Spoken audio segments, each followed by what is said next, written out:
रख भरोसा खुद पर क्यों ढूंढता है फरिश्ते, रख भरोसा खुद पर क्यों ढूंढता है फरिश्ते, पंछियों के पास कहाँ होते हैं नक्शे, फिर भी ढूंढ ही लेते हैं रास्ते।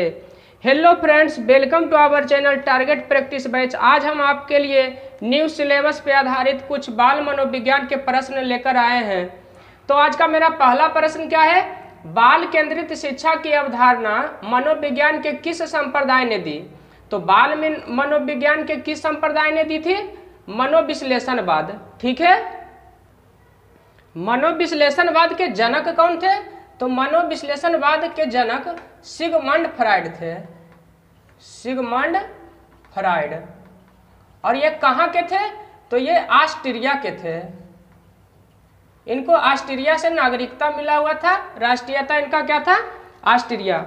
और इनका जन्म कब हुआ था, तो इनका जो जन्म है यहाँ पे लिख देते हैं, आप नोट कर लीजिएगा। ठीक है, इससे भी प्रश्न आने की संभावना है। इनका जन्म हुआ था 1856 में। और मृत्यु कब हुई थी इनके, तो मृत्यु के बारे में बताया जाता है कि 1939 में इनकी मृत्यु लंदन में हुई थी। कहाँ, लंदन में। ठीक है, अब हम गेस्ट के बारे में जानते हैं। गेस्टाल्ट का अर्थ क्या होता है, गेस्टाल्ट का अर्थ होता है संपूर्ण रूप। ठीक है, इसका अर्थ होता है क्या, संपूर्ण रूप। और गेस्टाल्टवाद के जनक कौन थे, तो मैक्स बर्दाइमर। कौन थे, इन्हें नोट कर लीजिएगा जरूरी, मैक्स बर्दाइमर, बर्दाइमर। और ये कब गेस्टाल्टवाद था, वो कब दिए, 1912 ईस्वी में दिए। ठीक है, अब हम संरचनावाद के बारे में जानते हैं। संरचनावाद के जनक कौन थे, यहाँ पे लिख देते हैं नीचे में। संरचनावाद के जो जनक थे वो थे फर्दिनांद द सस्योर। आगे हम व्यवहारवाद के भी बारे में जान लेते हैं, इसको पहले मिटा देते हैं। व्यवहारवाद के जनक कौन थे, जेबी वाटसन, जेबी वाटसन। और कब दिए थे, 1913 ईस्वी में। इन सभी को आप नोट कर लीजिएगा, परीक्षा में आने की अधिक संभावना है। मेरा आज का अगला प्रश्न है, विकासात्मक मनोविज्ञान के अंतर्गत विकास और विवृद्धि दोनों एक ही अर्थ में प्रयुक्त होते हैं। ऑप्शन ए सही, ऑप्शन बी गलत, ऑप्शन सी दोनों, ऑप्शन डी उपरोक्त में से कोई नहीं।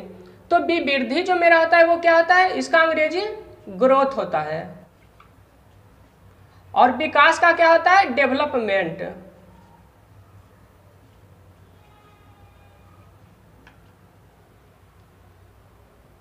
अब हम इसके बारे में क्या जानते हैं कि दोनों एक ही अर्थ में प्रयुक्त होते हैं। ये सही है, नहीं, ये क्या है, गलत। ऑप्शन बी मेरा हो जाएगा सही। सामान्य बोलचाल की भाषा में वृद्धि और विकास दोनों एक ही अर्थ में प्रयोग किया जाता है, किंतु इन शब्दों के वास्तविक अर्थ में अंतर होता है।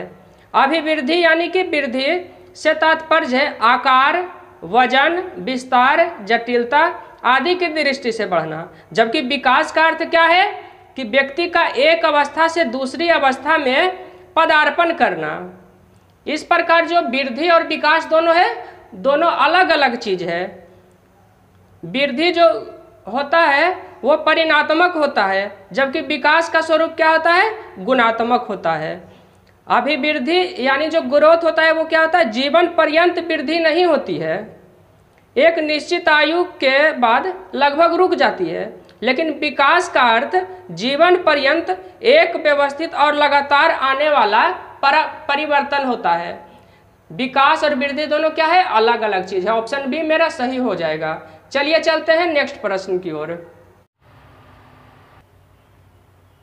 आज का मेरा अगला प्रश्न है, स्किनर किस देश के मनोवैज्ञानिक थे।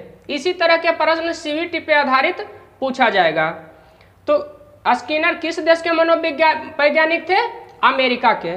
अब स्किनर के बारे में हम विशेष जानते हैं, इस जितना हम बता देंगे उससे बाहर कुछ भी नहीं आने वाला है। ठीक है, इसे आप ध्यान से नोट कर लीजिएगा।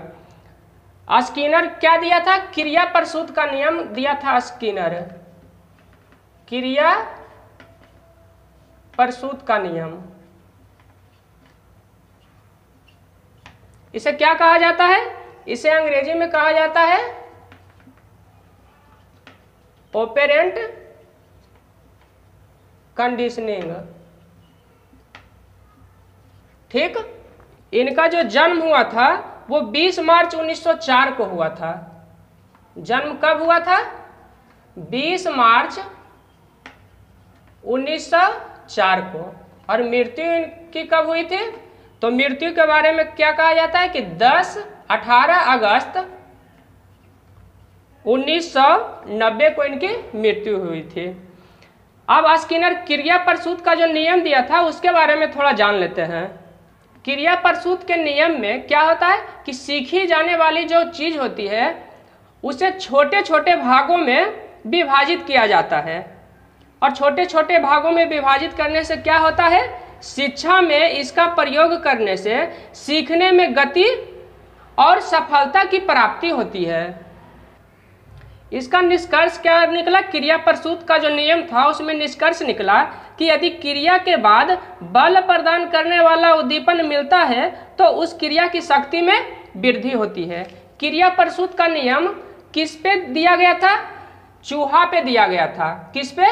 चूहा पे। अब आपको कमेंट बॉक्स में कमेंट करना है कि चूहा को किस में रखा गया था बंद करके? बोरा में रखा गया था या पिंजरा में रखा गया था या फिर किसी अन्य चीज में रखा गया था? इसका आप कमेंट बॉक्स में कमेंट कीजिएगा। आज का मेरा अगला प्रश्न क्या है कि शैशवावस्था में शिशु निम्न में से क्या सीखता है? श्वसन यानी कि ब्रीथिंग, चलना यानी कि वॉकिंग, खेलना यानी प्लेइंग, हंसना यानी कि लाफिंग। तो श्वसन के बारे में सबसे पहले हम जानते हैं कि श्वसन क्या होता है। श्वसन जो होता है वो श्वास लेना और श्वास छोड़ना, ये क्रिया श्वसन का क्रिया है। उसके बाद फिर हम क्या जानते हैं कि जब बच्चा जन्म लेता है, जब बच्चा का जन्म होता है तो उसे रुलाया जाता है। और रुलाया क्यों जाता है? तो रुलाया इसलिए जाता है कि बच्चे के जो श्वास नली में कफ होता है उसे साफ किया जाता है। जब बच्चा रोता है तो वो ऑटोमेटिक साफ हो जाता है और उसके फेफड़ा में हवा भर जाती है। और जब फेफड़ा में हवा भर जाती है तो वो हवा छोड़ता भी है बच्चा और लेता भी है। इसका अनुकूलन जन्म लेते के साथ बच्चा करता है। बच्चा चलना भी सीख जाता है, बच्चा ऑटोमेटिक हंसना भी सीख जाता है, उसे सिखाया नहीं जाता है। लेकिन खेलना जो है वो अंतः क्रिया करके बच्चों को सिखाया जाता है। इसलिए शैशवावस्था में शिशु निम्न में से क्या सीखता है? तो खेलना सीखता है। शैशवावस्था की अवधि क्या होती है? 0 से 6 वर्ष। लेकिन कहीं कहीं पे क्या दिया हुआ रहता है कि जन्म के 1 माह से 3 वर्ष तक या फिर 2 वर्ष तक दिया हुआ रहता है। लेकिन जनरली क्या होता है? शैशवावस्था 0 से 6 वर्ष। आज का मेरा अगला प्रश्न क्या है? क्रुद्ध होने तथा अधिक दबाव की अवधि के रूप में निम्न में से किस विकास अवस्था का वर्णन किया जाता है? तो क्रुद्ध होने तथा अधिक दबाव की अवधि के रूप में किस विकास अवस्था का वर्णन किया जाता है? तो किशोरावस्था का। ठीक है। अब मध्यावस्था, तो मध्यावस्था किसे कहा जाता है? तो मध्यावस्था की जो आयु है 30 वर्ष के बाद की आयु है। और 30 वर्ष के बाद की जो आयु है उसमें क्या होता है? क्रियात्मक क्षमता 0.8 से 1% घटती जाती है प्रत्येक दिन। उसके बाद मेरा क्या है? वृद्धावस्था है। तो वृद्धावस्था, भारत में वृद्धावस्था कब से माना जाता है? तो 60 वर्ष की आयु के बाद। तभी वृद्धा पेंशन योजना लागू की गई है कि 60 वर्ष से अधिक की जो आयु होती है उस आयु धारक व्यक्ति को वृद्धा पेंशन मिलता है। तो वृद्धावस्था की आयु 60 वर्ष से अधिक हो गई। और किशोरावस्था की अवधि क्या है? तो 12 से 18 वर्ष के बीच जो है किशोरावस्था की अवधि है। और वयः संधि किसे कहते हैं? तो एक अवस्था से दूसरी अवस्था परिवर्तन के दौरान जो बीच की आयु होती है, एक अवस्था से दूसरी अवस्था के बीच की जो कड़ी होती है उसे क्या कहा जाता है? वयः संधि कहा जाता है। अब किशोरावस्था के बारे में कुछ और विशेष जान लेते हैं। किशोरावस्था जो होती है वो क्या होती है? किशोरावस्था बड़े संघर्ष, तूफान व विरोध की अवस्था है। किसके अनुसार है? तो यहाँ पे मनोवैज्ञानिक का नाम लिख देते हैं, स्टेनले हॉल। इसे आप नोट कर लीजिएगा। ठीक है, अब चलिए चलते हैं अगले प्रश्न की ओर। मेरा अगला प्रश्न क्या है? सामाजिकरण प्रक्रिया में शामिल नहीं है। तो सामाजिकरण प्रक्रिया में कौन शामिल नहीं है?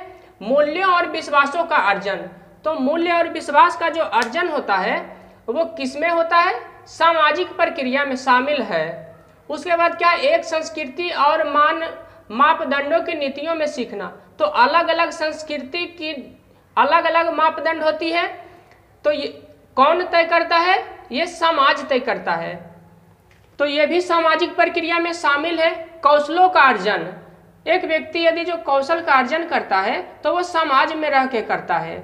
व्यक्ति से अंतःक्रिया करके कौशलों का अर्जन किया जाता है। लेकिन जो हमारा आनुवंशिक संचरण है वो सामाजिक प्रक्रिया में शामिल नहीं है। ऑप्शन बी मेरा सही हो जाएगा। आनुवंशिक संचरण क्या है? तो पीढ़ी दर पीढ़ी, एक पीढ़ी से दूसरे पीढ़ी में माता पिता का जो गुण होता है वो बच्चों में आ जाता है, वही क्या है? आनुवंशिक संचरण। ऑप्शन बी मेरा सही हो जाएगा। आज का मेरा अंतिम प्रश्न क्या है? विकास की अवस्था में होने वाले कर्मिक परिवर्तन। पहला क्या है? एक ही गति में अविराम चलती है। सबसे पहले विकास की अवस्था के बारे में जानते हैं। तो विकास की अवस्था जो कितनी होती है? विकास की अवस्था 4 होती है। और कौन कौन होती है? तो शैशवावस्था, बाल्यावस्था, किशोरावस्था और प्रौढ़ावस्था। ये 4 अवस्था हो गई। तो दिया हुआ है क्या कि एक ही गति में अविराम चलती है? नहीं, एक ही गति नहीं बल्कि अलग अलग गति में अविराम तो चलती है, लेकिन अलग अलग गति में चलती है। निरंतर चलने वाली प्रक्रिया है। विकास क्या है? अलग अलग गति में निरंतर चलने वाली प्रक्रिया है। उसके बाद रचनात्मक प्रकार से ही संबंधित होती है। ऐसा नहीं है कि सिर्फ रचनात्मक प्रकार से ही संबंधित है। नीचे दिया हुआ है क्या? उपर्युक्त सभी सही नहीं। उपर्युक्त सभी सही नहीं है, क्योंकि पहला ही गलत हो गया, तो उपर्युक्त सभी सही नहीं होंगे। तो क्या दिया हुआ है? सी में एक दूसरे से अलग ना होकर जुड़े होते हैं। शैशवावस्था बाल्यावस्था से जुड़े होते हैं, बाल्यावस्था किशोरावस्था से जुड़े होते हैं, और किशोरावस्था किससे जुड़े होते हैं? तो प्रौढ़ावस्था से। इसलिए मेरा सही आंसर क्या हो जाएगा? Option C. यदि आपको मेरा वीडियो अच्छा लगे तो चैनल को शेयर, सब्सक्राइब और लाइक करना ना भूलें। Thank you.